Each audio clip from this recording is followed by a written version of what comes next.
সবচেয়ে ভয়ঙ্কর 4টা হাদিস। এক, রাসূল সাল্লাল্লাহু আলাইহি সাল্লাম বলছেন, যে ব্যক্তি অন্যের গুনাহ নিয়ে খোঁটা দেয়, আল্লাহ তাআলা তাকে সে গুনাহ না করানো পর্যন্ত মৃত্যু দেবে না। তিরমিজি 2505 নং হাদিস।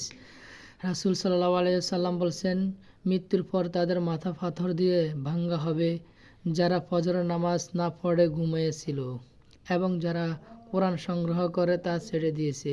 বুখারী 7047 নম্বর হাদিস। 3, আল্লাহ তাআলা বলেন, তুমি ওই দিনকে ভয় করো যে দিন তোমার মুখে তালা লাগিয়ে দেওয়া হবে আর তোমার হাত পা তোমার কৃতকর্মের সাক্ষী দিবে। সূরা ইয়াসিন আয়াত নং 65।